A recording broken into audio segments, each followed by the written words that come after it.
the after effects of having a nice decluttered space. Can we talk about maybe the mental health side of it and how it makes people feel?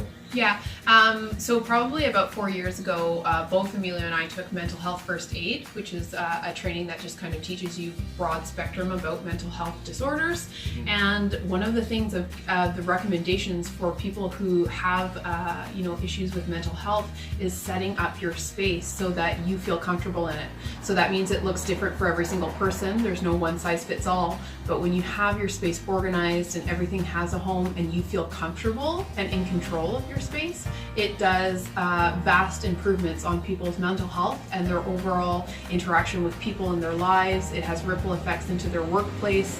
So it really gives you kind of this empowering feeling that when you walk in your door to whatever space that is, you don't feel more stressed, you don't feel more overwhelmed because you have things to do. You actually feel like you are in a tranquil space, a space that is welcoming, inviting, and safe. Yeah, that makes sense. I mean, it's kind of like you keep putting something off, and then every time you walk into that space, you're constantly reminded of, oh, I need to do work. And for visual people, I'm a visual person myself. Oftentimes we like to leave visual reminders, which is one reason why piles start to happen. And what those piles are actually doing is they're constantly reminding of us of the things that we haven't done.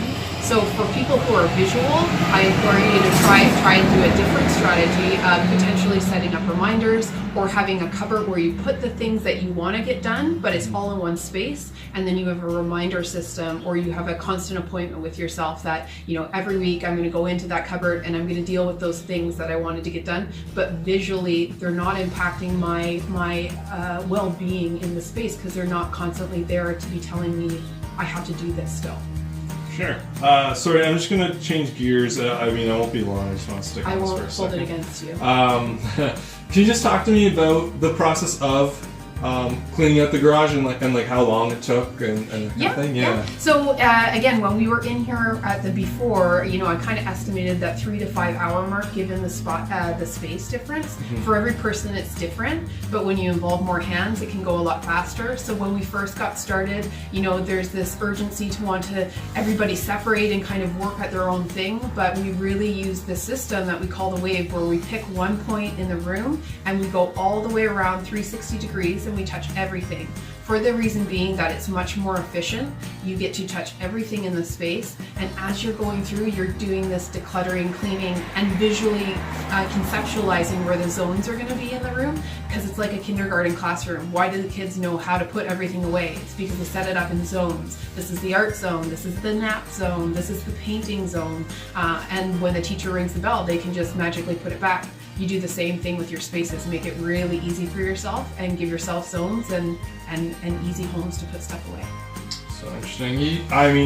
Usually when you start cleaning your room, the first thing you say is, where do I start? Yeah. So the main 3 stressors for our clients are, I don't know where to start, I'm completely overwhelmed, and I don't have enough time. And when figuring out where to start, there is no best place. We always recommend, if you have storage spaces, probably that's best, like the closet or a cupboard, but you just pick one spot and then you just go in a full circle and try and do as much as possible if you can. And when you need help, making sure you're taking breaks for yourself, making sure that you're setting realistic expectations, because if you're doing a garage like this by yourself, this might take a couple days. But if you've got, a couple of people who are working with you, you've already taken those 2 days and transformed that into a couple hours.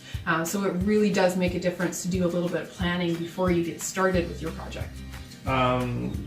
What's the most common, what's typically the biggest challenge, I guess? Getting started. Yeah. Hands down, it's getting started, because there's so many things, especially if you have a little bit of tendency to lean towards perfectionism. You tend to procrastinate that because you have a vision of your mind and you're afraid that you won't be able to get there, or you won't have enough time to make it as perfect. But the bottom line is, action is what's rewarded. So the sooner you get this stuff done, the more likely you're going to feel better about it, and you can move towards your idea of perfectionism later, but at least you've gotten a lot of that bulk work done.